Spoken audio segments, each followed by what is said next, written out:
semuanya, rekan-rekan semua. Selamat datang di Kupi Rumpi. Jadi Kupi Rumpi ini adalah ajang kita untuk berkumpul, tetapi kumpulnya bukan sekedar ngerumpi, tapi kita membahas materi-materi yang menyenangkan, materi-materi yang bermanfaat, dan juga tentunya materi-materi yang dapat kita tarik insight-nya. Dan telah hadir bersama kita banyak sekali rekan-rekan yang telah bersedia untuk join bersama kita.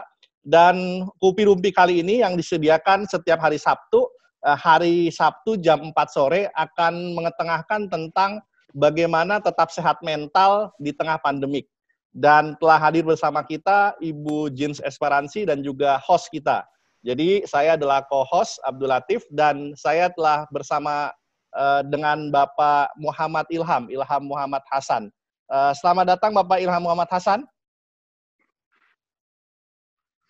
Halo Pak Abdul Latif. Ya, selamat datang Pak Ilham. Rekan kita. Ya, ini Pak Ilham Muhammad Hasan ini adalah seorang praktisi senior human capital, jadi sangat menguasai tentang human capital, termasuk juga sangat menguasai tentang berbagai macam hal terkait dengan manusia.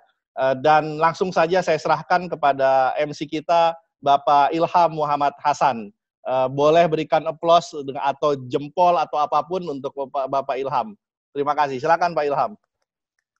Oke, selamat sore rekan-rekan semuanya. Wah, ini saya kira sore yang sangat bahagia buat teman-teman semuanya karena kali ini jumpa lagi di Kupi Rumpi. Kupi Rumpi ini kumpul inspiratif, tak sekedar ngerumpi. Sudah beberapa tema diketengahkan di sore hari, pada hari Sabtu tentunya. Sudah ada beberapa tema kemarin. Saya kira ini cukup menarik karena kemarin yang terakhir juga kita sudah mendengarkan pemaparan dari rekan-rekan yang cukup kreatif, inspiratif, mulai dari change habits, kemudian sebelumnya juga tentang sedekah dan berkah gitu kan ya. Cukup menariklah topik-topik yang diketengahkan. Nah, pada sore hari ini kita sudah kedatangan sesosok orang yang sangat inspiratif tentunya.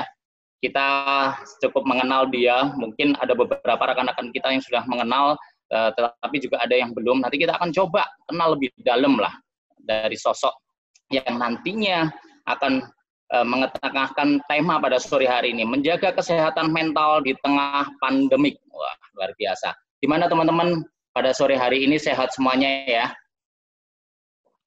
Sehat, Oke, sehat. saya kira rekan-rekan cukup sehat pada sore hari ini karena sudah mempunyai pola untuk menangani kesehatan pribadi, kemudian juga tentunya dari sisi mental, karena saya yakin pada penanganan COVID-19 ini, rekan-rekan semuanya yang ada di sini sudah tahu polanya seperti apa. Tetapi kurang pas kiranya kalau kita tidak mendengarkan dari ahlinya pada sore hari ini, yaitu Jeans Esperansi. Wah, kita kasih tepuk tangan buat Jeans Esperansi. Dia nanti akan mencoba memaparkan mengenai bagaimana menjaga kesehatan mental di tengah pandemi. Tentunya nanti ada beberapa topik yang akan disampaikan pada sore hari ini. Ya, teman-teman semuanya, kita bisa lihat bahwa Jeans Esperansi ini seorang psikolog, dulu bekerja di sebuah perusahaan di bidang otomotif tentunya, tapi sekarang dia sudah bergelar master psikologi. Ini sangat luar biasa, kita bisa kasih tepuk tangan buat Jeans. Kemudian tentunya dia juga seorang psikolog sekarang. Nah, ini kita coba gimana sih dari sisi psikolog, kira-kira kalau kita dari sisi kesehatan mental kita sehari-hari menghadapi pandemi COVID-19 ini. Kemudian ternyata dia juga seorang dosen, teman-teman, di sebuah universitas di Bandung. Wah, luar biasa. Terus kemudian dia juga seorang CEO dan founder dari Biro Psikologi Personale, ya, gitu ya saya kira, Jeans ya. Terus kemudian juga dia seorang associate psikolog di berbagai tempat praktek. Wah, pengalamannya sangat luar biasa. Dulu memang ini rekan kerja saya di sebuah perusahaan otomotif, dan juga Pak Abdul Latif ya, rekan kita. satu kantor lah dia, tapi sangat menginspirasi kita bagaimana dari sisi psikologi dia sangat memberikan masukan-masukan kita agar tetap termotivasi, agar kita tetap semangat dalam bekerja, dan juga kira-kira cita-cita ke depan kita harus jaga seperti apa. Dia selalu menginspirasi untuk selalu tetap semangat, rekan-rekan. Nah, sore hari ini saya nggak akan berlama-lama lagi. Kita akan mendengarkan pemaparan dari rekan kita Jeans Esperansi. Beberapa menit ke depan, mulai dari apa sih kesehatan mental, kemudian yang kedua, kira-kira apa yang mempengaruhi kesehatan mental dalam COVID-19 ini, dan bagaimana tips and trick menghadapi COVID-19 dari sisi kesehatan mental. Saya kira seperti itu, Jeans. Thank you sudah join dan menginspirasi kita semua di sini pada sore hari ini. Kita berlama-lama, kami persilahkan untuk beberapa menit ke depan, sekitar 30 menit, untuk Jeans bisa memaparkan beberapa kaitannya tentang kesehatan mental menghadapi COVID-19, dan nanti ada sesi untuk tanya-jawab bagi kita semuanya yang cukup penasaran pada tema sore hari ini. Kita sekali lagi tepuk tangan, dan kami persilahkan Jeans untuk memberikan pemaparannya.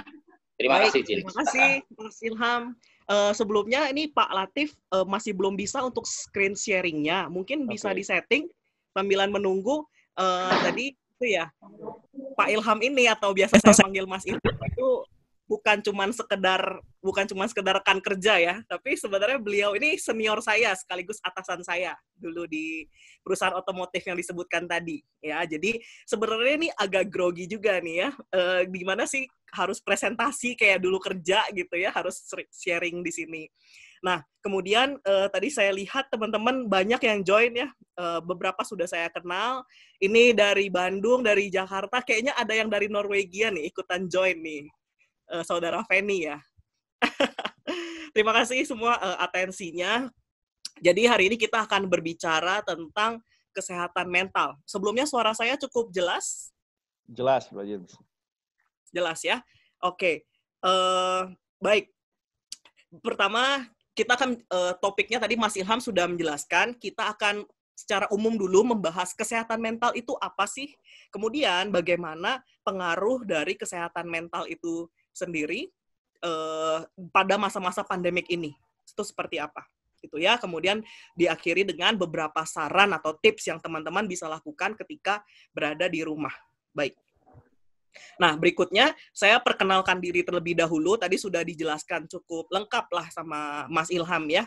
Nah, nama saya Jeans Esperansi. Kemudian saya meluluskan Magister Profesi Psikologi dengan konsentrasi klinis dewasa. Memang banting setir ya, Mas ya, dari perusahaan otomotif, kemudian saya banting setir untuk mengambil klinis gitu ya di Universitas Kristen Maranatha. Nah, saat ini apa sih yang saya kerjakan? Saya mengerjakan beberapa hal. Salah satunya saya membangun biro sendiri atas yaitu namanya Biro Psikologi Personale, itu bersama rekan saya. Kemudian saya juga sebagai dosen di Universitas Informatika dan Bisnis, atau di Bandung ini biasanya disebutnya dengan Unibi. Nah, saya sekaligus trainer bernaungnya di wadah di Prodigi Learning Center. Nah, ini juga atasan saya atau partner saya juga join nih di hari ini gitu ya. Kemudian berikutnya lagi, saya juga asosiat psikolog di beberapa tempat, yaitu salah satunya Halodoc. Mungkin teman-teman tahu ya Halodoc. Sekarang itu aplikasi yang gampang sekali diakses. Kemudian saya juga asosiat psikolog di P3T atau Pusat Pelayanan Psikologi Terpadu Universitas Kristen Maranatha. Di Unibi ini saya juga membawahi biro psikologinya, gitu. Kemudian, nah ada kegiatan HR Club. Jadi meskipun klinis, ada juga nih pengalaman sebelumnya, gitu ya. HR Club saya kepala operasionalnya, gitu. Untuk HR Club di Universitas Maranatha. Jadi kurang lebih seharian begitulah apa yang saya kerjakan, ya. Nah berikutnya ketika berbicara tentang kesehatan mental. Oke, kesehatan mental. Nah, di sini udah ada definisinya. Secara sederhana, kesehatan mental, ketika kita berbicara tentang kesehatan mental, teman-teman ingat saja 3 poin yang sudah saya garis bawahi. Yang pertama yaitu kemampuan untuk, 1, menyesuaikan diri. Ya, menyesuaikan diri pada situasi-situasi yang baru. Oke, jadi ketika dia nanti ditempatkan tempat lain atau bertemu dengan orang lain, dia mampu menyesuaikan diri. Nggak kaku, orangnya bisa fleksibel. Oke, yang kedua, mampu mengatasi masalah-masalah personal. Jadi, yang pertama itu sudah mampu menyesuaikan diri. Yang kedua, mampu mengatasi masalah-masalah. Ya, masalah-masalah personal tanpa penderitaan. Maksudnya bagaimana sih? Nah, biasanya saya sering bilang gini, alangkah baiknya ketika menyelesaikan masalah, kita tidak menimbulkan masalah yang baru. Maksudnya, ketika ada masalah nih, kita menyelesaikan, tapi tidak menimbulkan masalah yang baru. Contohnya gimana menimbulkan masalah yang baru? Misalnya, ada masalah, lari ke narkoba. Akhirnya menimbulkan masalah yang baru. Ada masalah tidak diselesaikan, tapi malah melakukan hal-hal lain, gitu ya, minum obat penenang yang sekarang lagi booming gitu ya, psikotropika. Itu kan tidak menyelesaikan masalah dengan efektif. Nah, yang ketiga, orang yang sehat mental ini, dia menjadi anggota masyarakat yang dapat memberi kontribusi atau sumbangsih. Atau secara sederhana, dia produktif. Nah, jadi kalau ngomongin sehat mental, ingat saja 3 poin. Yang pertama, mampu menyesuaikan diri. Yang kedua, mampu mengatasi masalah dengan efektif. Yang ketiga, dia produktif. Nah, oke, kita lihat lagi berikutnya.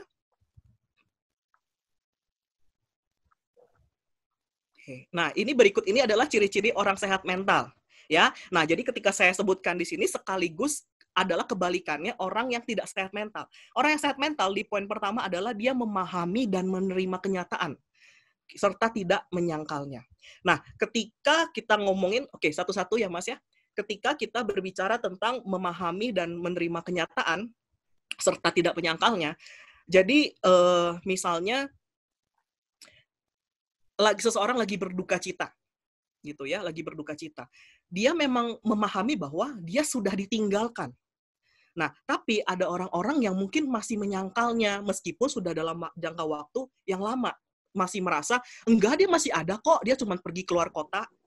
Nah, untuk awal-awal masa duka cita, mungkin itu adalah hal yang wajar. Tapi kalau sudah berbulan-bulan, bahkan bertahun-tahun, masih menyangkal kenyataan, serta tidak menerimanya, itu mungkin dia kurang sehat mental. Gitu ya. Jadi, dia menyadari dan terkoneksi dengan realita, dengan kenyataan. Dia sadar dengan kondisi saat ini. Misalnya contoh berikutnya lagi, orang yang kaya. Gitu kan. Orang yang kaya mungkin dia bangkrut, mungkin dia jatuh miskin. Nah, harusnya yang perlu dilakukan adalah kan dia harus adaptasi gitu ya dengan kondisi saat ini, apa yang harus dilakukan. Namun dia mungkin tidak bisa menerima kenyataan. Nah, sehingga dia menyangkalnya. Pertama, tidak mau menurunkan gaya hidup gitu ya, sehingga utang sana sini, sehingga menimbulkan masalah-masalah baru lainnya. Nah, itu. Jadi orang yang sehat mental, dia menerima dan memahami kenyataan serta tidak menyangkalnya. Kita lihat poin berikutnya. Yang kedua, itu memiliki pikiran, perasaan, dan perilaku yang sehat dan selaras. Jadi kalau misalnya nih, orang yang sehat mental itu nggak dikit-dikit pikir tentang, aduh, mau mati aja lah, mau bunuh diri aja, atau mau melukai orang lain, atau melakukan sesuatu yang tidak baik, gitu ya. Nah, jadi orang yang sehat mental itu antara pikiran, perasaan, dan perilakunya itu sehat, dan bahkan selaras. Oke? Nah, yang poin ketiga itu, orang yang sehat mental mampu mengendalikan pikiran dan imajinasi. Setiap kita, gitu ya, ada orang-orang tertentu juga yang memiliki daya imajinasi itu yang tinggi, daya imajinasinya tinggi, terutama orang-orang atau teman-teman kita yang bekerja di bidang seni, gitu ya. Dia imajinasinya tinggi. Nah, imajinasi itu bisa dikatakan positif selama bisa dia kontrol dan dia tahu bahwa dia itu berimajinasi dan tidak berlebihan. Nah, saya pernah menangani 2 tipe klien. Klien yang pertama memang sudah bermasalah gitu ya, makanya dia konsul. Klien yang pertama ini dia berimajinasi bahwa dia itu punya pacar. Padahal enggak. Dia berimajinasi bahwa sosok itu, cowok imajinernya dia gitu ya, itu dia imajinasikan. Dia buat cerita, dia berbicara. Nah, tapi dia masih sadar bahwa dia itu sedang berimajinasi. Nah, ada juga yang berikutnya, yang kedua, pasien yang berikutnya, yang satu lagi tadi dia masih sadar. Yang satu lagi, dia ini usianya 37 tahun. Yang dimana dia itu sudah putus dengan pacarnya itu di usia 23 tahun. Nah, dia ini adalah ODGJ, orang dengan gangguan jiwa. Waktu itu saya interview yang bersangkutan gitu ya. Nah, memang dia sudah terputus dari realita, terputus dari kenyataan. Dia masih merasa bahwa kekasihnya waktu dia umur 23 tahun itu masih ada, masih menunggu. Padahal dia sendiri sudah di rumah sakit jiwa aja, sudah di panti rehab aja udah belasan tahun gitu ya. Jadi dia berimajinasi bahwa dia sedang ditunggu, dia sedang mau menikah. Nah itu. Jadi orang yang sehat dia mampu mengendalikan pikirannya dan mampu mengendalikan imajinasinya. Kuncinya adalah di mengendalikan. Baik. Berikutnya yang poin keempat. Nah, orang yang sehat mental itu mampu menyelesaikan masalah dengan tepat. Menyelesaikan masalah dengan tepat ini misalnya seperti ini. Kalau komputer kita rusak atau laptop kita bermasalah, gitu ya, lemot lah. Ketika kita sebagai orang yang sehat mental, maka kita langsung mencari solusinya, benar nggak? Kita langsung menghubungi teknisi, kita langsung menghubungi bagian IT, kita langsung cari tukang servis, kita langsung restart, kita cabut baterai, dan lain-lain. Gitu ya, kita berusaha menyelesaikan masalah dengan tepat. Tapi kalau orang yang emosinya terlalu tinggi, orang yang kurang sehat mental, ketika itu terjadi dia sangat marah dan laptopnya dihancurin, laptopnya dibanting. Mungkin teman-teman pernah lihat ya foto-foto meme-meme yang orang hancurin komputer, hancurin laptop gitu ya. Kenapa? Karena mereka tidak mampu menyelesaikan masalah dengan tepat. Nah, waktu itu partner saya gitu ya, sekaligus atasan saya, Pak Darmana, dia sering memberikan contoh seperti ini. Kalau ada nyamuk lewat di depan kita, itu mengganggu ya. Nah, adalah produktif, adalah baik ketika kita ya udah nyamuknya diusir aja atau ditepok aja sehingga nyamuk itu pergi. Nah, tapi ada orang-orang yang begitu marah sampai akhirnya rumah itu dibom. Nah, ini contoh yang ekstrim gitu ya. Tapi itu menggambarkan bahwa ketika ada suatu masalah, kita perlu memikirkan apakah reaksi kita tepat atau reaksi kita berlebihan. Nah, jadi kurang lebih itu, mampu menyelesaikan masalah dengan cara yang tepat. Poin berikutnya, memiliki rasa aman dan merasa dimiliki. Nah, orang yang nggak sehat mental itu atau orang yang insecure, misalnya dalam COVID-19 ini dia selalu merasa, aduh, ini belum terjadi gitu ya, tapi dia selalu merasa, aduh bagaimana kalau saya kena, aduh bagaimana kalau keluarga saya, aduh bagaimana kalau, nah jadi dia insecure terus-menerus. Misalnya, selalu berpikiran buruk juga. Bagaimana kalau suami saya selingkuh? Bagaimana kalau istri saya ada masalah di jalan? Bagaimana kalau suami saya berangkat kerja, terus terjadi kecelakaan? Jadi sepanjang waktu, dia insecure. Gitu ya. Nah, orang yang sehat mental, dia memiliki rasa aman. Dia tahu apa yang terjadi sama dia saat ini, dia bisa handle nggak, itu adalah sesuatu yang sudah terjadi atau belum, itu sesuatu yang bisa dikontrol nggak, gitu ya. Kemudian orang yang sehat mental, dia merasa dimiliki, dia belong to something, dia belong to the family, dia belong to kelompoknya atau teman-temannya atau perusahaannya, dia merasa belong. Tapi memang ada orang-orang yang meskipun dia berada di satu organisasi, tapi tetap merasa bahwa tidak ada yang mencintai saya. Ada yang merasa saya tidak dihargai, selalu merasa saya tidak ada yang tidak mau sama saya, tidak ada yang mau sama saya. Jadi orang-orang yang tidak sehat mental ini, dia insecure-nya tinggi gitu ya. Jadi pastikan teman-teman cek apakah memiliki rasa aman dan merasa dimiliki nggak, belong to somebody nggak, gitu. Baik, yang poin 6. Nah, orang yang sehat mental itu memiliki konsep diri dan gambaran diri yang sehat. Ya, nah setiap orang itu kan punya kelebihan dan punya kekurangan. Ya, nah orang yang konsep dirinya sehat, orang yang sehat mental, dia sadar banget bahwa saya punya kelebihan, sekaligus saya punya kekurangan. Nah, yang dia lakukan adalah ya udah dia menerima kekurangan dia, bahwa itu bagian dari kekurangannya dia, dan dia tetap menerima itu, gitu ya. Tapi dia juga tidak dipungkiri dia mengembangkan kelebihannya, dia mengembangkan potensi-potensinya. Tapi kalau orang yang memiliki konsep diri yang buruk, yang tidak sehat mental, dia selalu berpikir bahwa hitam atau putih. Kalau saya melakukan kesalahan, maka saya buruk semua. Saya pernah menangani satu klien saya, kalau dia melakukan kesalahan satu aja, misalnya IPK dia fokusnya adalah IPK-nya 4 gitu ya. dia kalau dapat 1B aja. 1B aja artinya IPK udah nggak mungkin 4 gitu ya. 1B aja, itu dia bisa depresinya berhari-hari. Dia merasa dia nggak berguna, dia merasa dia tidak bermanfaat, dia tidak produktif, dia lupa semuanya bahwa dia sudah mampu mencapai IPK 3,9 something. Tapi karena satu nilai itu, dia fokusnya sama yang buruk aja. Nah, ini ciri-ciri orang yang tidak sehat mental. Baik, kita lihat lagi berikutnya. Nah, ini adalah gradasi tentang kesehatan mental. Boleh di next aja. Oke. Nah, jadi kalau sehat mental itu, teman-teman mungkin bertanya-tanya, wah dari yang disampaikan tadi kayaknya saya nggak sehat mental nih, gitu ya. Atau nggak, saya kayaknya sakit nih. Jadi, saya pribadi percaya bahwa sehat mental itu adalah sebuah gradasi. Atau sehat mental itu adalah sebuah kontinum. Nah, sehat mental itu adalah sebuah kontinum. Maksudnya seperti apa? Ada bagian orang yang sangat sehat mental, ada yang memang gangguan berat. Ya, orang yang sehat mental itu yang tadi saya sebutkan, gitu ya. Nah, orang sehat mental yang tadi saya sebutkan bahwa dia itu mungkin tidak memiliki gangguan berarti. Setiap orang pasti punya masalah, gitu ya.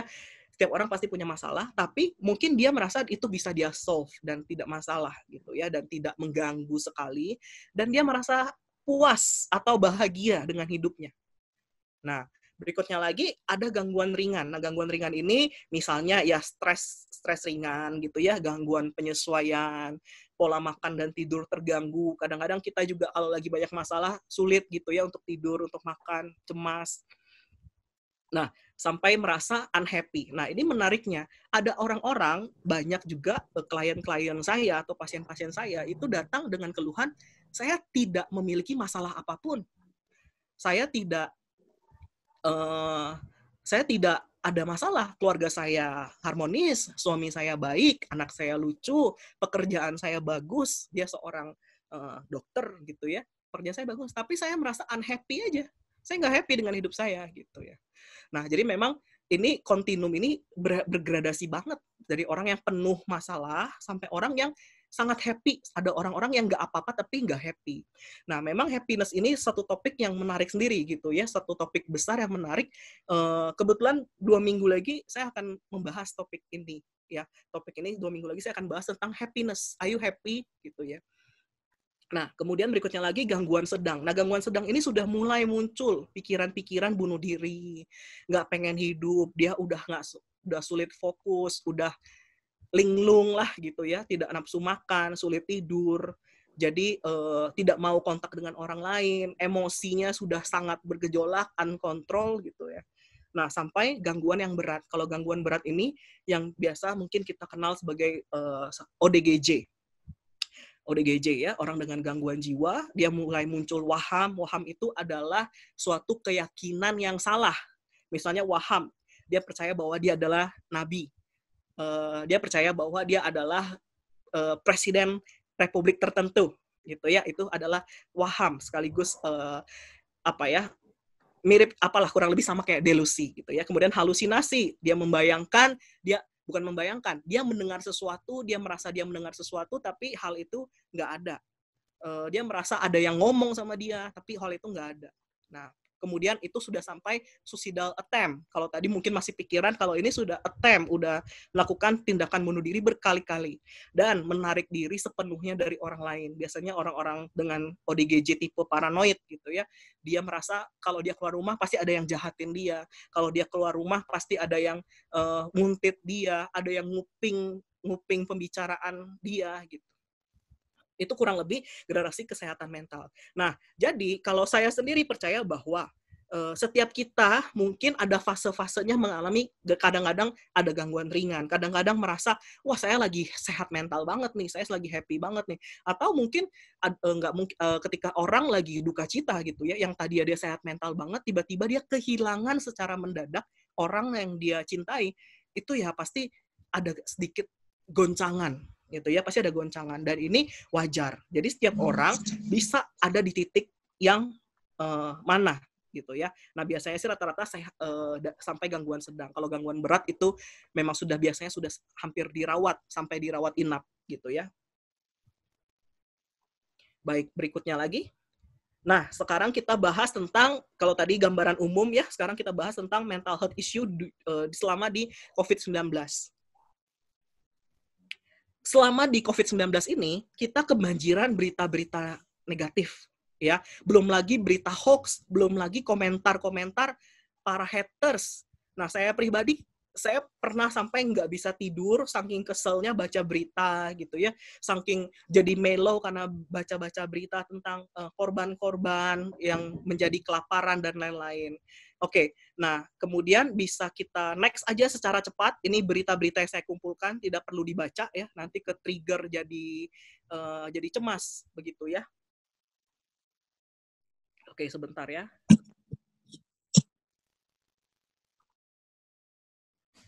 Oke, nah baik. Ada yang tahu foto ini siapa? Nah, foto ini, orang yang ada di foto ini gitu ya, dia berbicara begini, persoalan COVID-19 ini, atau coronavirus disease ini, sebenarnya 20% itu persoalan kesehatan. Nah, menarik ya, 20% persoalan kesehatan dan 80% itu persoalan psikologis. Nah, berikutnya lagi, katanya gini, jika masyarakat tidak bisa menjaga psikologis mereka sendiri, maka ada kecenderungan bahwa imun tubuh akan menurun. Dan pada akhirnya, itulah yang menyebabkan seseorang terkena COVID. Ya, jadi kenapa penting banget untuk menjaga kesehatan mental kita di masa-masa COVID ini. Oke, nah ada yang tahu foto ini siapa? Ya, dia adalah Muldoko ya, Kepala Staf Presiden RI. Ini pernyataannya dia yang dia sebutkan di 29 April 2020. Baik. Next. Nah, ini ada beberapa keluhan-keluhan yang psikologis yang terjadi selama pandemik. Yang pertama, anxiety, kecemas dan serangan panik ya. Ini banyak sekali keluhan pasien yang seperti itu belakangan ini gitu ya. Jadi data-data ini saya kumpulkan dari pengalaman pribadi, kemudian dari cerita-cerita para psikolog yang lain dan dari berita. Nah, itu serangan panik. Nggak tahu teman-teman pernah mengalami nggak ya, itu tiba-tiba tanpa sebab atau ada sebab tertentu yang membuat jantung tiba-tiba berdebar-debar. Merasa kayaknya saya mau serangan jantung nih. Tiba-tiba mual, tiba-tiba keringatan, tiba-tiba gemeter, tiba-tiba berpikir kayaknya saya mau mati. Tapi ternyata setelah dicek ke dokter, jantungnya sehat. Setelah dicek ke dokter, nggak ada masalah apa-apa. Gitu ya. Nah, itu muncul terutama ketika mereka berpikir, aduh gimana kalau orang tua saya kena gitu ya, jadi serangan kecemasan. Nah, kemudian berikutnya lagi keluhan psikologis yang muncul selama pandemi banyak banget itu kekerasan dalam rumah tangga. Ya, ini bahkan bukan di Indonesia saja, bahkan negara maju seperti Australia sekalipun melaporkan peningkatan luar biasa untuk masalah kekerasan dalam rumah tangga ini. Kalau saya lihat, oke, baik. Katanya unstable, apa suara saya masih jelas? Masih jelas, masih jelas. Oke. Nah, kalau saya analisa kenapa bisa kekerasan rumah tangga terjadi, yang satu memang karena stres gitu ya, stres jadi sehingga perdebatan banyak terjadi. Yang berikutnya lagi karena terlalu senggang, terlalu nganggur, interaksi terlalu banyak tapi nggak harmonis, tidak komunikasinya tidak sehat, akhirnya terjadi kekerasan dalam rumah tangga, dan pastinya banyak faktor-faktor lainnya ya. Berikutnya lagi, nah secara cepat saja ini pelecehan seksual gitu ya. Nah kemudian pelecehan seksual ini terjadi karena banyaknya akses situs porno ya. Penelitian menyatakan situs porno meningkat aksesnya karena orang banyak di rumah aja dan isolasi diri dan nothing to do gitu. Belum lagi orang-orang yang memang tidak kerja, yang di PHK, yang dia akhirnya nganggur, ya. Kemudian overthinking. Nah, overthinking yaitu berpikir berlebihan, padahal belum terjadi.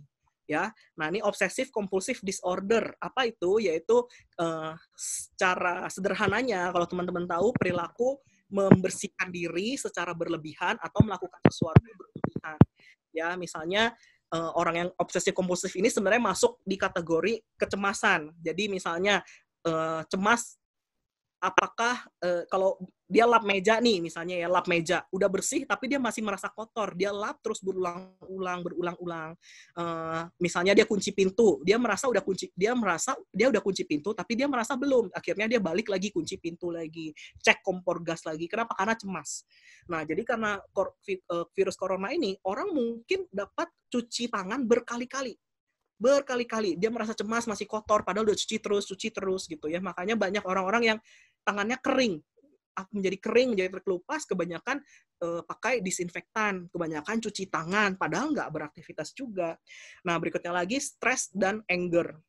Nah, stres dan anger ini jelas ya pastinya ya, tekanan finansial, kemudian belum lagi orang-orang yang dapat isu PHK, pemotongan gaji, wah itu macam-macam ya, menimbulkan anger tersendiri, rasa marah. Nah, yang berikutnya lagi yang nggak kalah penting ini adalah loneliness, ya, kesepian, terutama untuk orang-orang yang tinggal sendirian, untuk orang tua atau anak kosan, orang-orang yang tinggal sendirian yang nggak bisa pulang, itu mengalami ini. Next sedikit. Nah, ini ada resikonya seseorang itu ketika COVID ini berakhir, penelitian mengatakan bahwa ada kemungkinan besar hingga 35% orang-orang bisa mengalami post-traumatic stress disorder atau PTSD, yaitu jadi orang masih, misalnya nih, contohnya kalau orang banjir gitu ya, saya pernah menangani korban banjir, jadi setiap ada bunyi hujan, mereka jadi trauma, gitu ya, karena mereka mengalami kebanjiran, hartanya semua habis di satu desa itu, jadi setiap ada bunyi hujan, mereka langsung trauma, langsung selamatin barang. Nah, itu post-traumatic stress disorder. Jadi stres yang terjadi setelah bahkan fenomena ini berakhir, ya. Baik. Tampaknya saya menghabiskan waktu cukup banyak ya, jadi saya agak cepat aja. Nah, ini penelitian tentang loneliness. Katanya gini, a loneliness pandemic. Nah, katanya tentang kesepian ini bahkan lebih berbahaya daripada coronavirus. Nah, stroke, demensia, kekerasan, addiction, broken heart syndrome, itu semuanya diperparah karena stres akibat isolasi. Jadi ini adalah suatu hal yang fenomena yang perlu kita perhatikan bersama. Nah, kenapa saya bahas ini? Berikutnya lagi. Oke, kita akan bahas tentang 7 tips ya, 7 tips bagaimana menjaga kesehatan mental kamu. Nah, yang pertama, ini paling penting ya, menurut saya ini adalah part yang penting. Connect with friends and family. Nah, jadi nggak cuma sekedar connect. Tadi kita udah lihat ya bahwa loneliness ini killing banget. Jadi kita nggak cuma sekedar connect, tapi bangunlah hubungan-hubungan yang berkualitas. Nggak cuma sekedar basa-basi, nggak, tapi bangunlah hubungan-hubungan yang berkualitas. Talk about your feeling, sampaikan tentang perasaan kamu, apa yang kamu rasakan, apa yang kamu hayati, nyatakanlah hal yang terdalam. Nah, tadi saya bilang bahwa setiap orang pasti mengalami masalah, setiap orang pasti pernah mengalami gangguan lah, dari gangguan ringan hingga gangguan sedang. Jadi, I think next berikutnya lagi. Oke, it is okay to be not okay, gitu ya. Nah, jadi kita jangan segan untuk menyampaikan ke orang lain apa feeling kita, apa perasaan kita, apa yang sedang kita alami. Kita nggak bisa selalu jadi superhero, kita nggak bisa selalu jadi orang yang selalu senantiasa terlihat baik gitu ya. No, it is okay to be not okay. Ya, kita perlu mengakui emosi kita perlu, salah satu orang yang sehat mental tuh caranya adalah dia mengakui dulu gitu ya, dia nggak mendinai, dia tidak menyangkal, dia mengakui, because your emotion is real and exists. Ya, jadi kuncinya adalah mengakui, memahami, menerima, dan mengelola emosi itu. Bukan disangkal. Nah, biasa cowok-cowok nih paling sering nih, ada masalah, udahlah, biarin, bodo amat, cuekin, gitu ya. Apalagi cowok-cowok tidak terbiasa untuk menceritakan masalah emosinya, tidak biasa menceritakan perasaannya. Jadi dia, udahlah, biarin, kalau nggak pendam sendiri. Nah, kenapa? Oleh karena itu banyak penelitian membuktikan bahwa bunuh diri itu terjadi banyak di cowok. Ya, kenapa? Karena cowok itu cenderung sulit. Nah, oleh karena itu kita belajar bareng-bareng hari ini untuk mengenal emosi. Baik, next. Nah, kemarin WHO sudah bilang ya bahwa bukan social distancing tapi physical distancing. Physical distancing itu bukanlah social isolation. Jadi please stay connected ya dengan orang-orang yang kamu kasihi. Nah, berikutnya lagi ini ada himbauan dari WHO. Dia bilang gini, untuk memastikan setiap orang itu safe, aman, dan connected, itu adalah tanggung jawab kita bersama. Jadi, jangan pernah menunggu misalnya, aduh saya nggak mau hubungin dia lah karena dia juga belum tentu hubungin saya, dia juga belum hubungin saya duluan. Jadi jangan gitu ya, aktif, jadi seorang yang aktif. Saya percaya dalam sebuah hubungan itu adalah give baru take, bukan take and give ya. Kalau give baru take, jadi kita apa yang ingin kamu orang lain perbuat buat kamu, lakukanlah terlebih dahulu. Kalau kamu ingin perhatian, maka berikanlah perhatian. Kalau kamu ingin dicintai, maka duluanlah mencintai. Kalau kamu ingin dikasihi, berikanlah terlebih dahulu kasih itu, gitu ya. Nah, jadi pastikan, ayo hari ini angkat telepon kamu, call somebody, ucapkan, tanyakan kabar mereka, gitu ya. Baik, next, berikutnya, poin yang kedua. Ini penting ya, disconnect with fake news and excessive information. Jadi kemarin juga ada salah satu rekan saya yang mengatakan bahwa dia saking muak gitu ya, saking muaknya sama berita-berita, dia unfollow gitu ya, dia unlock semua sosial medianya dia nggak mau baca berita karena pusing dengan politik Indonesia, dengan kondisi COVID saat ini, wah macam-macam gitu ya. Jadi memang pastikan teman-teman kalau memang itu overwhelm banget, kalau itu memang benar-benar tidak mampu teman-teman atasi, ada baiknya disconnect aja dulu ya dengan excessive information. Apalagi kalau grup-grup yang tidak penting, yang banyak memberitakan hal-hal yang negatif, leave aja. Next, yang ketiga. Nah, plan a routine. Jadi ini penting banget. Meskipun di rumah aja gitu ya, tapi pastikan teman-teman punya rutinitas. Nah, tapi saya yakin lah orang-orang di sini pasti punya rutinitas ya, makanya bersedia untuk join webinar ini gitu ya. Nah, jadi pastikan mulai dari tidur diatur, mau ngelakuin apa besok, jadi jangan go with the flow. Punya rutinitas supaya hari-hari tetap terasa lebih positif ya. Jadi tentukan aktivitas-aktivitas yang positif. Nah, bahkan saya pernah baca sebuah penelitian gitu ya. Sebuah penelitian dia bilang gini, bukan penelitian, sorry, sebuah ceramah ya, sebuah ceramah, dia bilang gini, kalau kamu mau sehat, produktif, kalau kamu mau menjadi orang yang sukses, cobalah bangun tidur dengan memulai hari dengan melipat selimut kamu. Dia bilang gitu. Kenapa? Dengan melipat selimut kamu sudah mengatakan kepada diri kamu sendiri bahwa saya sudah berhasil melakukan pekerjaan kecil hari ini. Nah, jadi itu ada sedikit emosi positif yang muncul hari itu. Gitu ya. Itu hal-hal sederhana, hal-hal kecil. Sehingga sepanjang hari itu kamu akan mampu melakukan banyak hal-hal besar. Karena kamu sudah memulai hari dengan satu hal kecil. Nah, oke, next. Yang keempat, ini mungkin sederhana ya, tapi ini penting. Exercise, eat well, sleep well, and take a bath. Salah satu ciri berikutnya orang yang sehat mental adalah dia mampu mengurus dirinya sendiri dengan teratur. Ya, makan makanan yang bergizi, dia mengasihi dirinya sendiri, dia gerak-gerak sedikit lah gitu ya, latihan entah keliling komplek. Nah, Mas Latif tuh katanya berhasil menurunkan 23 kilo ya, Mas? Atau 28? 23 ya. Oke, Mas Ilham kita kapan ya? Mas Ilham bentar lagi. Habis ini dia langsung turun 15 kilo. Oke, nah jadi ini perlu sekali ya, terutama ini perlu dilakukan juga. Aku sekilo dulu deh, Jin. Kenapa, Mas? Sekilo per hari. Sekilo per hari ya? Wah, itu udah tinggi loh ya. Nah, baik. Kemudian nih exercise, eat well, sleep well, take a bath. Ini juga dapat membantu teman-teman untuk meningkatkan hormon-hormon dopamin dan serotonin. Itu bisa meningkatkan hormon-hormon kebahagiaan. Ya, next. Oke, ini juga be compassionate and think of others. Ini waktunya kita untuk menunjukkan belas kasihan kita pada orang lain. Nah, salah satu kunci supaya kita bahagia, kita bisa berkontribusi untuk orang lain. Hidup kita bermanfaat untuk orang lain. Oke, next berikutnya lagi. Nah, coba do something you are good at. Ya, kalau misalnya kamu senang masak, ya udah masaklah buat orang lain. Ingat teman-teman kamu yang mungkin dia lagi kesulitan atau mungkin kamu cuma mau ngasih aja ya, it's okay, that's good.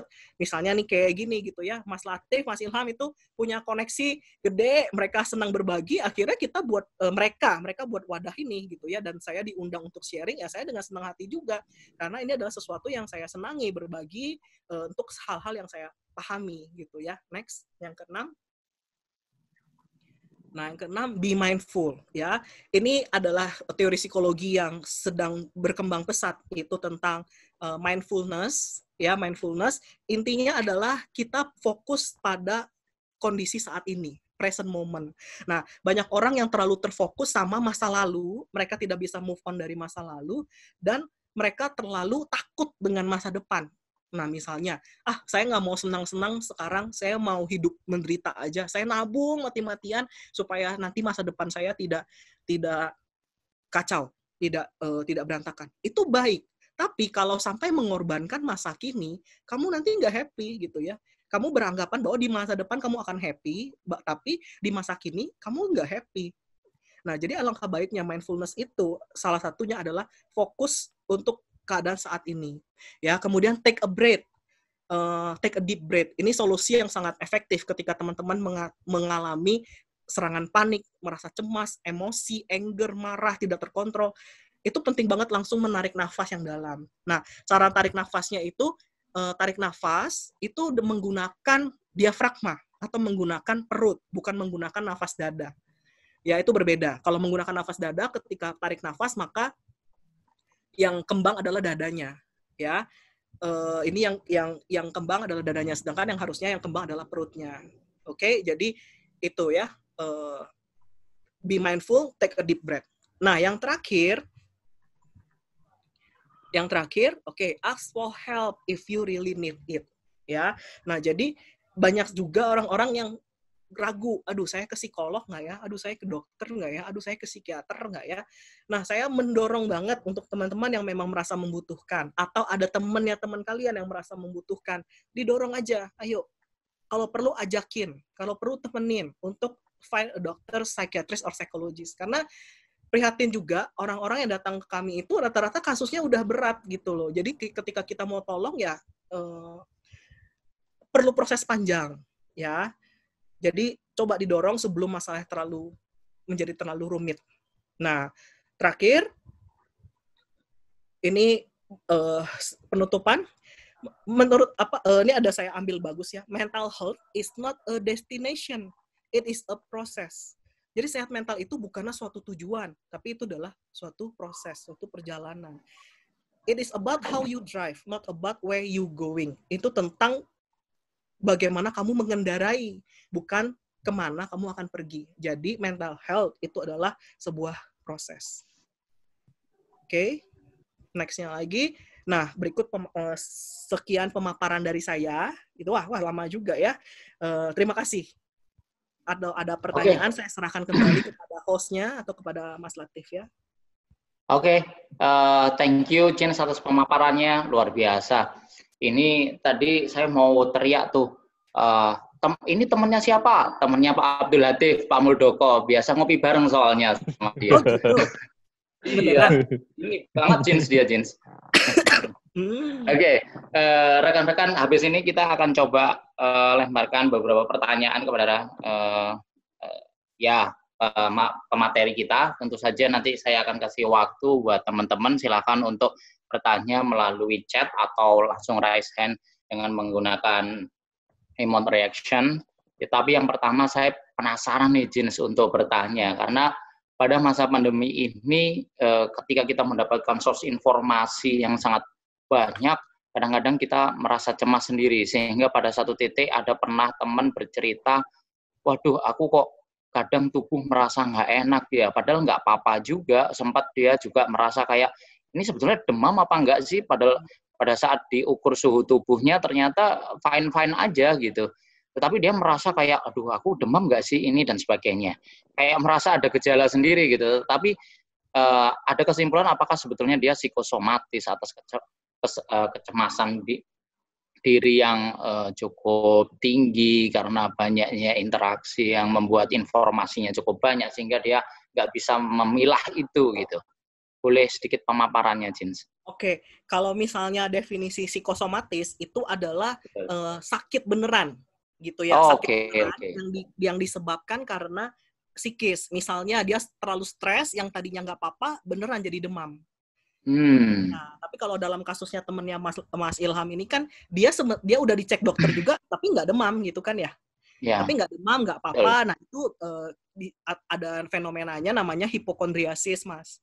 Oh, Hipokondriasis memang bisa seseorang merasa bahwa kok kayaknya saya sakit ya, kok kayaknya saya nggak enak badan ya, kok kayaknya saya dia merasa gitu. Bahkan ada orang-orang yang bolak-balik ke dokter cuman hanya ngecek saya kayaknya diabetes nih. Saya kayaknya ada penyakit jantung nih, tapi setelah dicek semua ya. nggak ada. Jadi memang itu sangat bisa karena stres, karena pikiran, jadi menyebabkan dia merasa dia mengalami itu. Padahal enggak. Oke.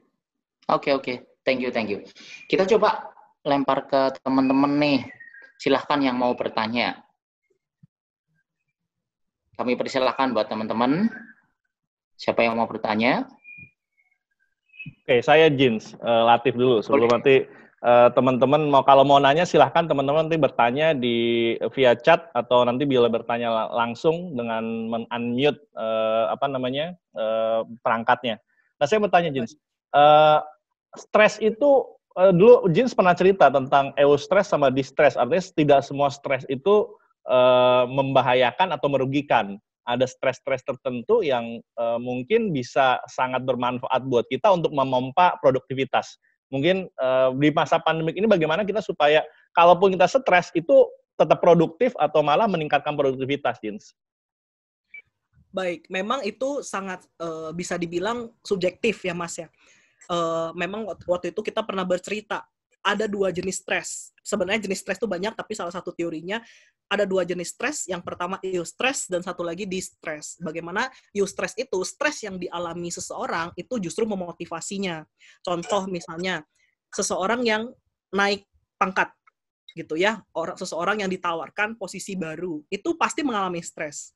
Nah, jadi meskipun tergantung kadarnya stres ringan atau stres berat. Jadi setiap perubahan, kalau setiap perubahan yang kita alami itu menimbulkan stres memang, entah perubahan kecil atau perubahan besar. Nah, karena membutuhkan adaptasi gitu kan ya. Tapi kalau ada orang yang merespon kenaikan jabatan itu kan dengan semangat ya. Wah, akhirnya saya bisa dapat kesempatan untuk naik gaji. Saya bisa mencoba proyek-proyek baru yang selama ini belum pernah saya coba, yang selama ini pengen saya coba.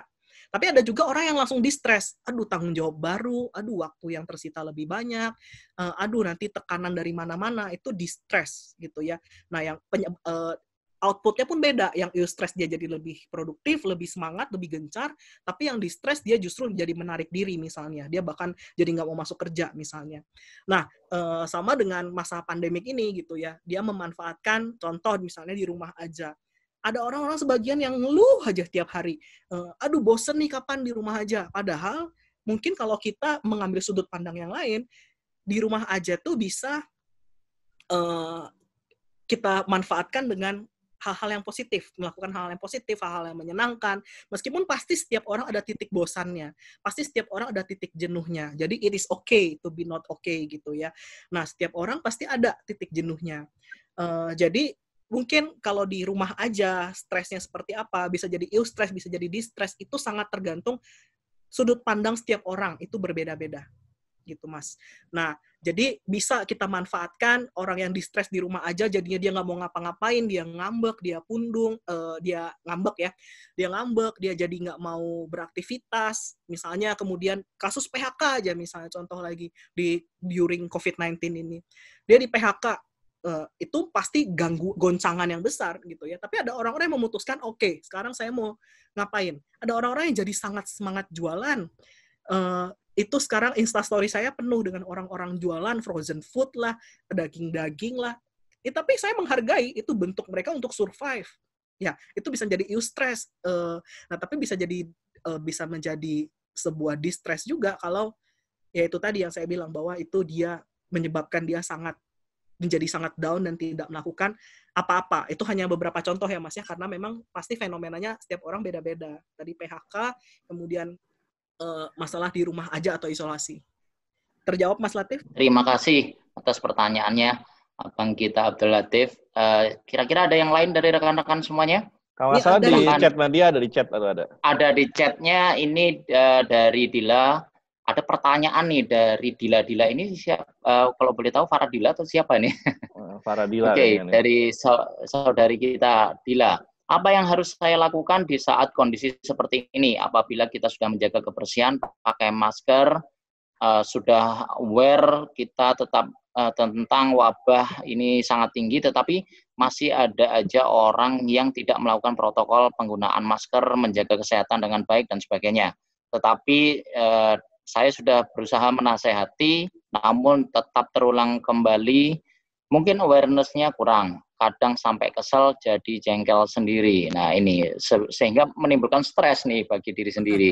Stres karena orang lain adalah lingkungan kita. Nah, oke. Gimana kira-kira ini? Jadi kalau saya tangkap sebenarnya lebih jengkel ya, lebih stresnya karena jengkel sama orang lain yang udah diingetin terus-menerus tapi kok nggak mau berubah-ubah gitu ya. Sehingga itu juga pasti mengganggulah sedikit banyak kesehatan mental kita. Nah, yang paling bisa saya kasih masukan begini, kita tidak bisa merubah orang lain, gitu ya. Kita tidak bisa merubah orang lain. Yang bisa kita rubah adalah sudut pandang kita sendiri, pola berpikir kita sendiri, cara kita sendiri. Nah, tadi yang sudah Dila lakukan itu sudah tepat. Ini Mas Dila atau Mbak Dila ya? Mbak Dila. Mbak Dila ya, yang Mbak Dila lakukan itu sudah tepat, sudah mencoba untuk menasehati, sudah coba untuk memberikan contoh yang baik, sudah coba. Nah, kalau pernah nggak coba langsung sodorin masker aja ke dia, nih pakai nih, gitu ya. Tapi kalau misalnya orang yang nggak dikenal, apalagi orang yang kita kenal aja sering kali nggak bisa kita kontrol kan ya, apalagi orang yang nggak kita kenal. Nah, jadi kalau sudah seperti itu, udah kita cukup yakinkan sama diri kita aja, udah. Memang ada orang-orang yang tidak bisa kita kendalikan, orang-orang itu tidak bisa kita kontrol, gitu ya. Akhirnya udah saya sudah mencoba bagian saya sudah mencoba jaga kesehatan saya sudah sudah menggunakan masker, saya juga sudah menasihati, tapi kalau memang dia bebal, kalau misalnya memang dia tidak bisa dikemasukan, tugas saya selesai. Nah, itu perlu mengingatkan diri sendiri supaya juga berlaku, bukan hanya sekedar ngingetin masker nih. Dalam kehidupan sehari-hari kan juga gitu ya. Kita sudah ngingetin orang lain untuk melakukan suatu hal yang baik, tapi dia malah nggak mau melakukannya, bahkan ngeyel, bahkan marah balik ke kita. Itu kan ada aja gitu ya. Jadi sama dengan pasangan kalian pun, dengan pasangan teman-teman pun sama. Kita tidak bisa merubah orang lain. Yang bisa kita rubah adalah cara kita, sikap kita, dan cara berpikir kita. Gitu. Oke, thank you Jeans. Itu ya rekan kita Dila atas jawaban dari pemateri kita Jeans. Nah, ini ada pertanyaan yang juga pengen disampaikan oleh Mbak Amelia Eka. Pada saat harus merumahkan karyawan, bagaimana cara mengatasi rasa bersalah? Wah, ini serem banget nih. Karena kepikiran nanti mereka makan apa, mulia sekali ya hatinya. Hal itu jadi mengusik dan bikin stres tentunya. Ya, ini suasana ini banyak dialami oleh rekan-rekan HRD. Seperti saya juga kayaknya. Tapi belum sampai seperti ini, alhamdulillah. Ya Pak Abdul ya. Ya, jangan sampai ada perumahan karyawan. Oke, ya, amin. Ini, Mbak Amelia ini seorang pengusaha ya, sekaligus desainer di Kudus, di kota Kudus ya. Jadi kita ada Bandung, Kudus, Norwegia, dari mana lagi nih? Nah, jadi guilty feeling ya. Sebenarnya konteksnya sama seperti tadi gitu ya. Coba kita lakukan yang terbaik yang memang kita bisa. Nah, pertama pastikan apakah ada komunikasi dengan karyawan ya, komunikasi dengan karyawan, mendengarkan isi hati mereka satu-satu, ungkapan hati mereka, isi hati mereka, dan kita sebagai seorang atasan, sebagai pimpinan itu juga perlu menyampaikan apa yang kita rasakan dengan jujur. Misalnya, saya sangat memahami keadaan kamu. Jadi di sini kuncinya adalah komunikasi dan keterbukaan. Ya, komunikasi dan keterbukaan, kondisi saat ini seperti apa. Nah, saya yakin Mbak Amelia ini kalau dia sudah sampai memikirkan segitunya, pasti sudah melakukan banyak cara gitu ya. Tapi memang guilty feeling ini pasti ada gitu ya, ada gitu. Dan ini dialami memang oleh banyak orang. Nah, jadi lagi-lagi kita sudah melakukan belum yang terbaik? Kita sudah mengkomunikasikan belum? Kita sudah memberikan yang terbaik belum? Nah, saya rasa kalau sudah terbaik, kita sudah tahu batas kemampuan kita sudah tahu limit kita perlu ngomong sama diri kita sendiri lagi-lagi gitu ya. Kita harus speak to ourselves bahwa saya sudah mencoba, saya sudah melakukan ini itu, tapi memang keadaannya tidak memungkinkan. Saya harus mengikhlaskan gitu ya, mengikhlaskan keadaan ini. Saya harus memaafkan gitu ya, memaafkan keadaan ini gitu. Jadi jangan menjadi merasa bersalah pada diri sendiri, tapi ini kan faktornya banyak ya. Kan bukan kemauan kita, bukan kemauan yang Mbak Amel gitu kan untuk melakukan PHK kepada karyawan. Kalau bisa yang enggak, kalau bisa justru kita ingin mereka sejahtera, kita ingin kasih mereka THR, tapi enggak memungkinkan gitu. Jadi ya kalau memang harus PHK, kalau memang harus dirumahkan, sudah ya memang bagaimana lagi gitu ya. Kita harus speak to ourselves bahwa it's okay. Nah, jadi ketika sudah dirumahkan, pastikan hubungan tetap baik, cek keadaan mereka. Kalau bisa, memungkinkan berikan bantuan secukupnya, setidaknya sembako lah, supaya mereka dipastikan supaya mereka dipastikan tidak sampai kelaparan. Nah, saya rasa ketika kita sudah mengerjakan bagian kita semaksimal mungkin. Nah, perlu disampaikan bahwa kita ini bukan Tuhan. Kita tidak bisa menolong semua orang. Yang kita bisa usahakan adalah semampu kita. Gitu ya, semampu kita. Semoga itu terjawab. Oke. Ada pertanyaan lagi tuh Pak Ilham dari Dede Hamzah. Dede Hamzah ini pengikut setia kita, jadi Kopi Rumpi dia selalu hadir tiap minggu. Halo, jelas ya suara? Aman? Ya. Ya. Nah, ada pertanyaan dari Dede Hamzah. Dede Hamzah ini Kepala Cabang Bank Syariah Mandiri Bintaro. Beliau selalu hadir setiap minggu. Nah, pertanyaannya, apakah mental yang kurang sehat itu menular pada orang lain? Terlebih kalau kita sering berinteraksi dengan dia di saat kerja atau apa. Silakan Jins, barangkali. Apakah mentalnya menular, mental yang buruk itu? Baik. Kalau secara sains, ini ada namanya energi, gitu ya. Kita tahu bahwa secara sains dikatakan energi itu tidak hilang. Energi itu tidak bisa musnah. Energi itu cuman berpindah. Nah, jadi memang bisa nular atau enggak? Jawabannya adalah bisa, tapi tergantung orangnya, gitu ya. Nah, kenapa bisa? Karena ini kan kita lagi bermain tentang emosi negatif, ya. Saya sebagai praktisi psikologi aja, sebagai psikolog aja, misalnya ketika dengerin konsultasi klien, dengerin konsultasi pasien, ketika mereka pulang, saya juga capek. Kenapa? Karena saya mendengar dan sedikit banyak ada menyerap cerita-cerita negatifnya, emosi-emosi negatifnya, gitu ya. Jadi kalau pertanyaannya bisa nggak? Jawabannya ya bisa, gitu. Bisa, tapi bukan kayak penyakit ya, bukan kayak penyakit. Misalnya kita sakit tertentu, flu, kayak COVID, kita batuk, kita bersin, itu nular. Nggak kayak gitu. Tapi dengan interaksi mereka yang banyak, cara berpikir yang dibagi, kebayang nggak sih kalau kita interaksi terus-menerus dengan orang yang pesimis. Kita ngomong nggak mungkin lah itu bisa dilakukan, itu kan begini. Kemudian kita kalau ngomong sama seorang, kerjaannya ngeluh aja. Ya, kemudian kerjaannya ngomongin orang lain aja. Kerjaannya selalu hal-hal negatif, misalnya tentang kantor. Aduh, atasan saya kok gini. Aduh, kantor kok gajinya begini. Aduh, kerjaan saya kok begini. Jadi, nularnya itu dalam artian, ya, energi negatif itu bisa terserap. Jadi kita jadi merasa, aduh capek, aduh iya ya, jangan-jangan memang saya bekerja di perusahaan ini memang nggak terlalu didukung ya. Oh iya ya, jangan-jangan. Nah gitu. Jadi menularnya dalam konteks seperti itu mungkin ya maksudnya. Oke, ada yang thank you. Dari Bu Emi, katanya tadi mau nanya nih. Oke. Bu Emi kayaknya mau tampil nih. Halo Bu Emi. I miss you so much. Miss you too. James, Bu Em kan punya anak 4 nih. Mm-mm. Ini kontennya nih. Ini adalah bulan ketiga mereka di rumah nih. Baik.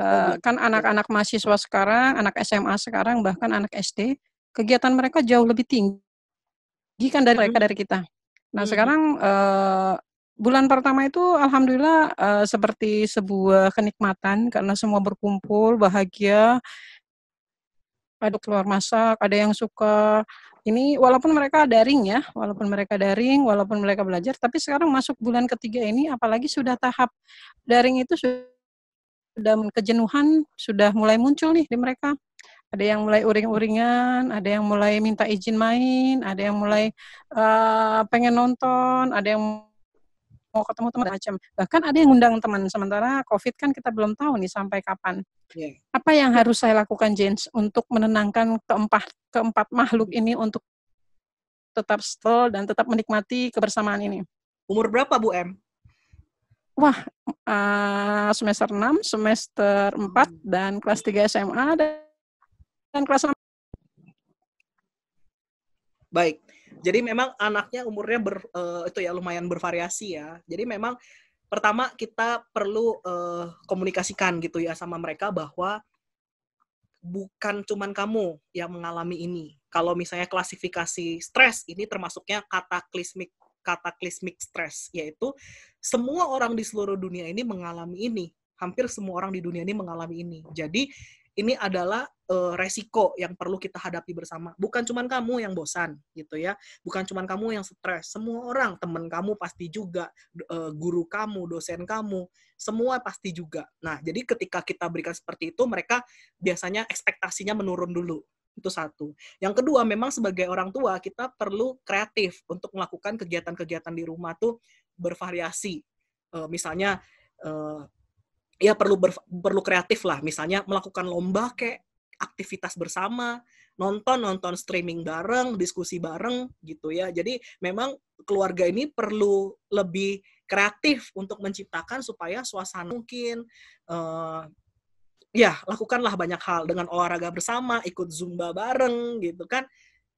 If it's fun. Ya, jadi kita kasih pengertian bahwa bukan cuman kamu, bahkan kamu beruntung karena kamu di rumah aja, ada mama gitu ya, ada ibu, ada bapak, ada saudara-saudara yang lain. Itu banyak loh orang di luar sana yang dia harus tinggal sendirian, ada orang tua yang sendirian, dan dia nggak punya siapa-siapa. Jadi kita juga ajak anak untuk memahami dan berempati dengan orang lain, sehingga dia sendiri tidak banyak mengeluh tentang keadaannya. Gitu kali ya, Bu M?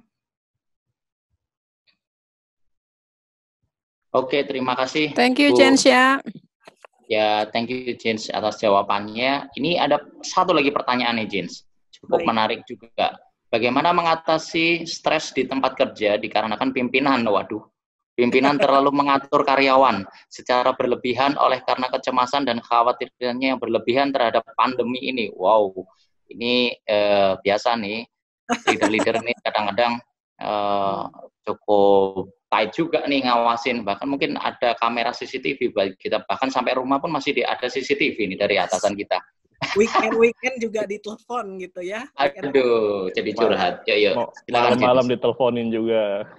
Iya nih. Jadi terlalu ngatur karyawan secara berlebihan ya. Jadi pertama, kita memang tetap harus, ini sebenarnya kontekstual ya, mungkin belum tentu jawaban saya sesuai dengan keadaan Mbak Juliatri ini, tapi saya usahakan sebendarat mungkin ya, karena saya nggak tahu keadaan detailnya seperti apa.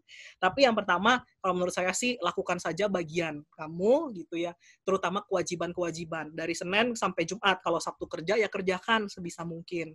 Nah, perlu juga dikomunikasikan kepada atasannya. Maaf Pak, saya lagi nggak bisa. Maaf Pak, nanti saya kerjakan. Maaf Pak, nanti saya kerjakan Senin. Jadi kita sendiri pun perlu asertif.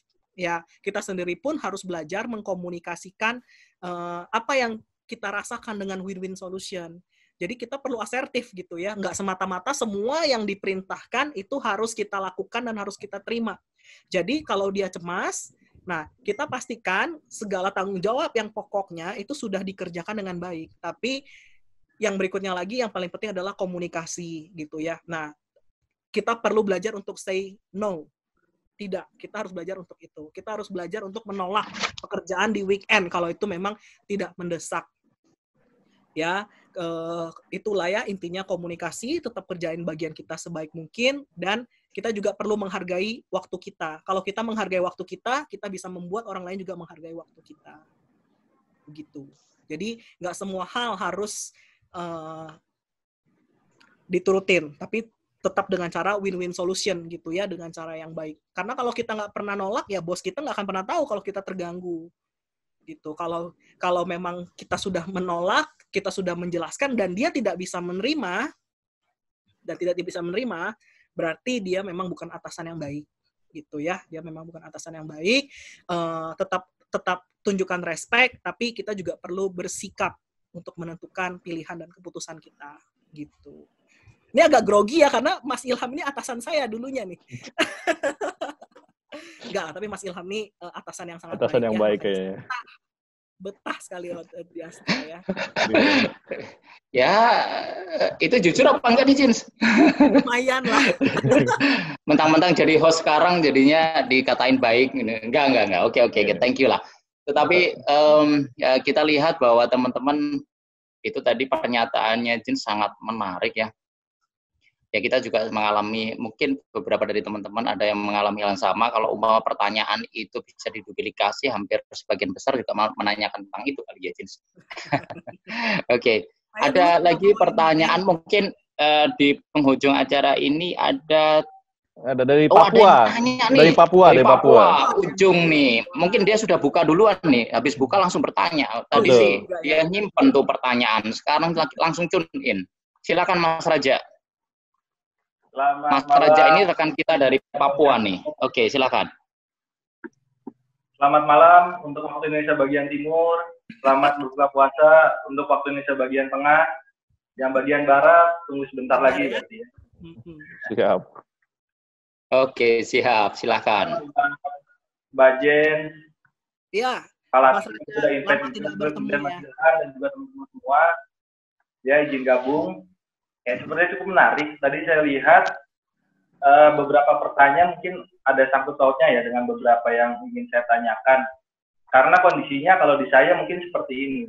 Kebetulan saya tugas di Papua, keluarga di Bekasi ya, Cikarang. Nah, kondisinya itu kalau tadi kan dari beberapa pertanyaan mungkin ketemu orang yang masih belum aware terhadap pandemi ini gitu kan, sampai yang kesel banget.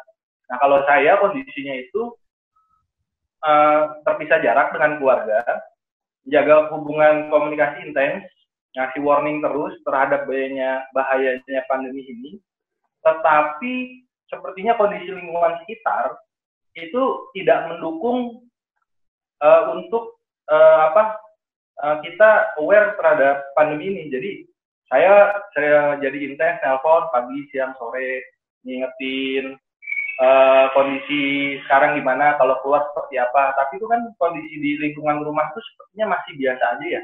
Malah ibu-ibunya masih suka ngumpul misalnya. Terus anak-anak masih main di lapangan. Nah, saya khawatir tuh mereka tuh malah akhirnya nih kok yang di Papua kayaknya apakah terlalu overprotective atau seperti apa gitu. Padahal di sana tuh jadi cuek-cuek aja. Saya khawatir malah mereka nanti kayaknya nggak apa-apa deh. Takutnya malah mereka jadi tertekan sendiri karena kondisinya tuh saya nggak bisa ngawasin langsung, hanya jarak jauh.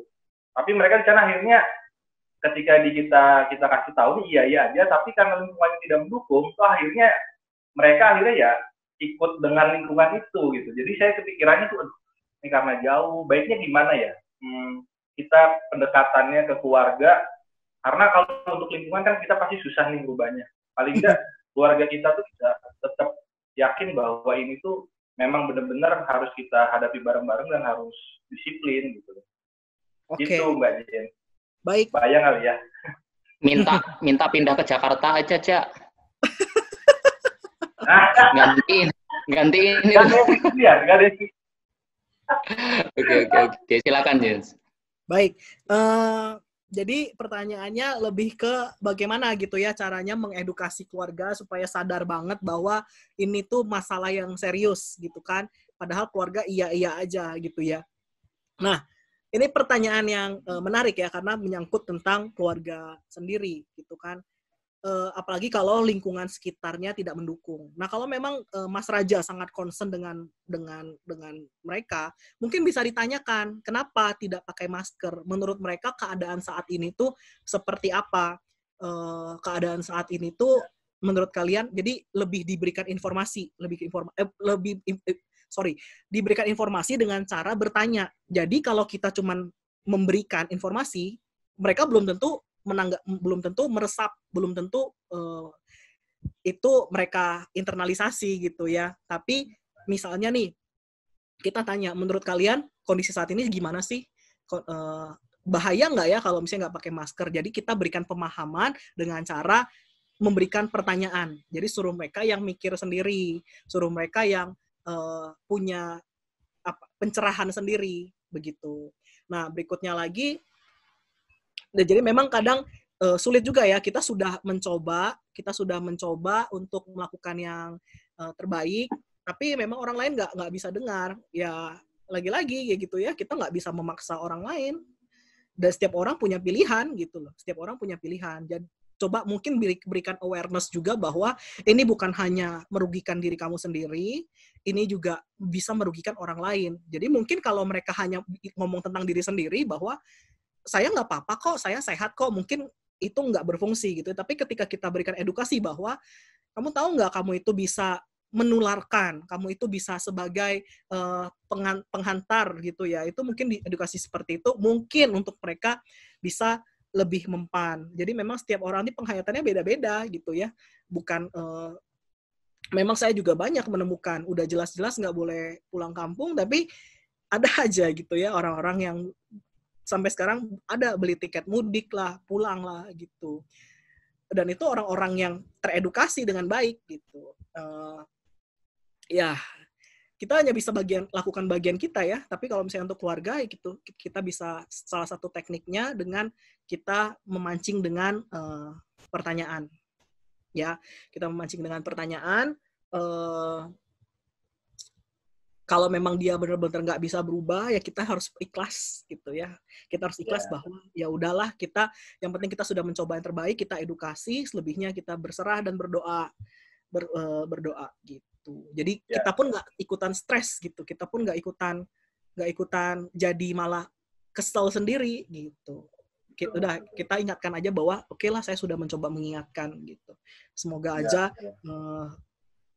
ini bisa terlewati dan bisa terantisipasi gitu.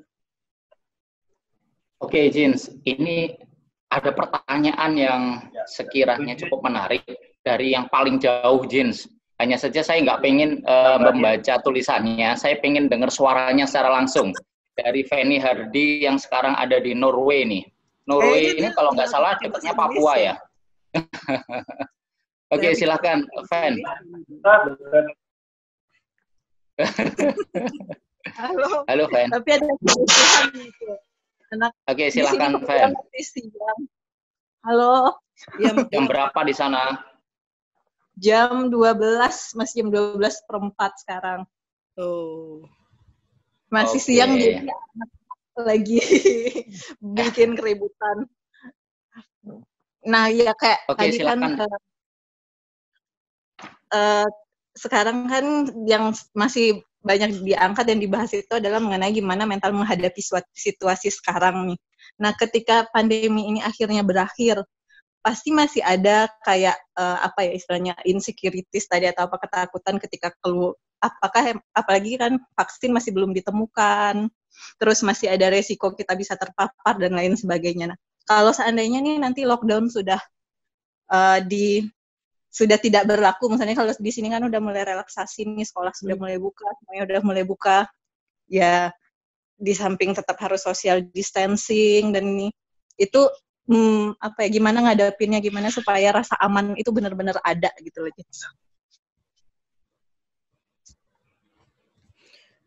Oke, jadi lebih dibahas soal rasa secure ya, Fen ya? Mungkin sih ya, lebih ke security. Oke, Baik, tadi sebenarnya saya sudah ungkapkan gitu ya, memang setelah masa-masa ini para ilmuwan, para psikolog itu melakukan penelitian bahwa kemungkinan besar memang 35% maksimal 35% ini bisa terdampak Ya. PTSD gitu ya, atau post traumatic stress disorder. Nah, jadi memang apa sih yang bisa kita lakukan setelah pandemi ini berakhir? Jadi memang kita perlu waspada gitu ya, waspada. Sebenarnya sama dalam hal apapun,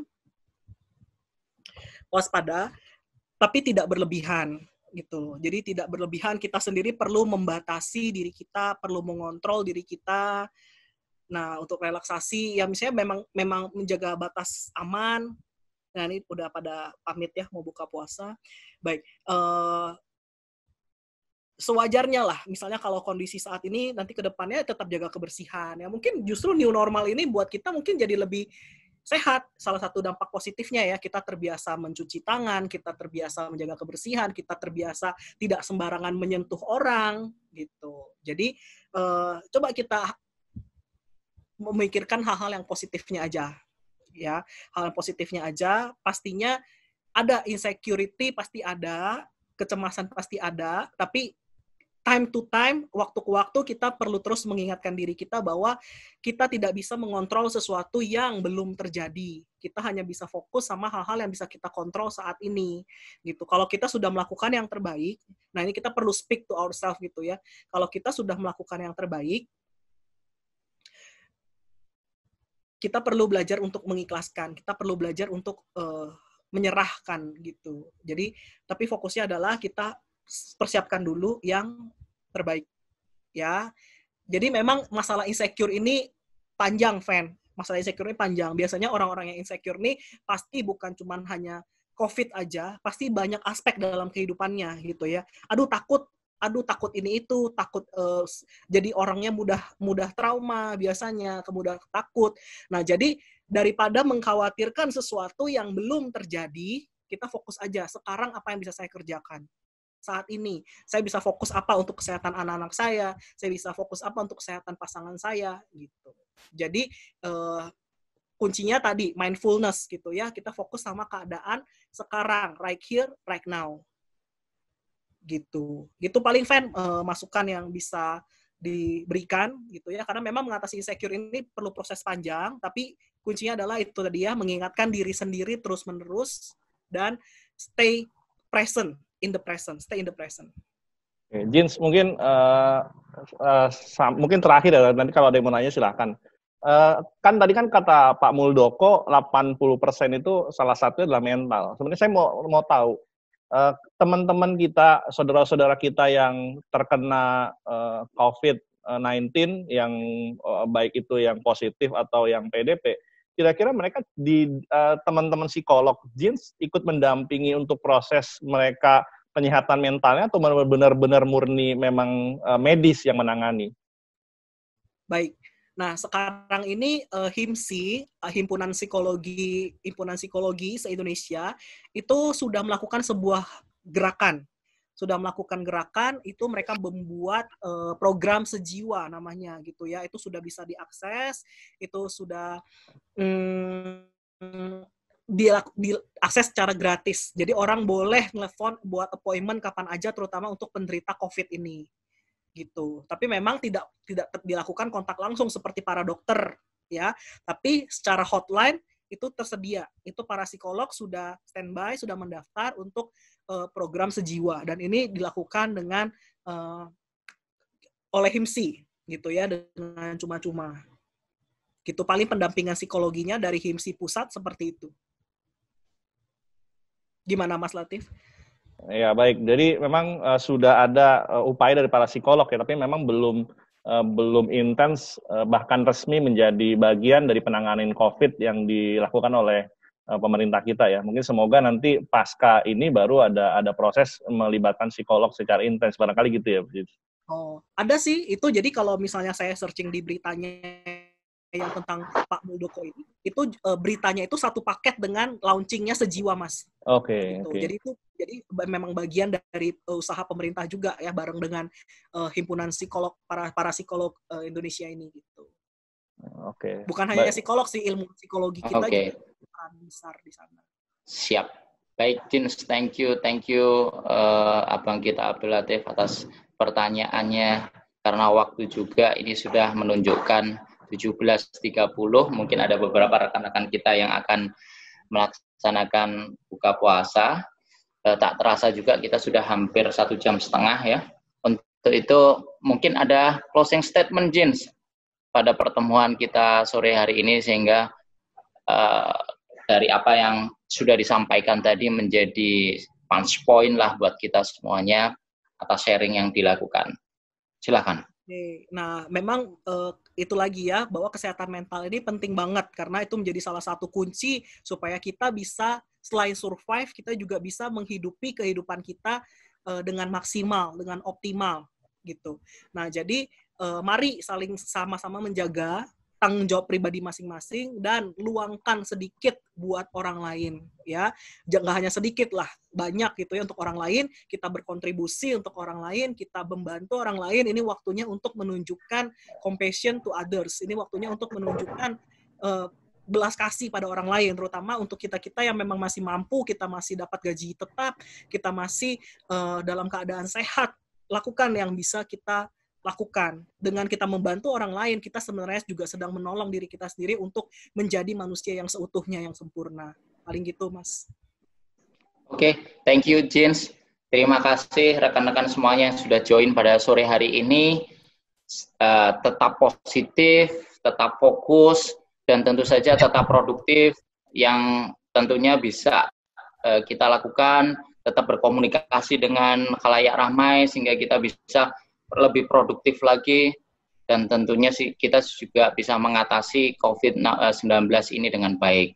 Saya kira inilah diskusi pada sore hari ini cukup menginspirasi bagi kita semuanya. Mungkin kita bisa tepuk tangan lah buat Jins yang sudah sharing sore hari ini, sudah 1,5 jam dan semuanya berisi dengan baik, dan tentunya akan bermanfaat bagi kita semuanya. Terima kasih. Saya sekali lagi tepuk tangan buat Jins. Oke. Jins, thank you ya atas waktunya. Semoga bermanfaat, Jins, buat kita semua, dan Jins tentunya buat karirnya, buat saat ini sudah menjadi founder sebuah lembaga psikologi, dan itu akan tentunya sesuai goals-nya Jins, bermanfaat bagi masyarakat. Thank you, selamat sore teman-teman. Sampai jumpa lagi di kesempatan berikutnya di acara Kupi Rumpi. Kumpul inspiratif, tak sekedar ngerumpi. Selamat sore rekan-rekan semuanya.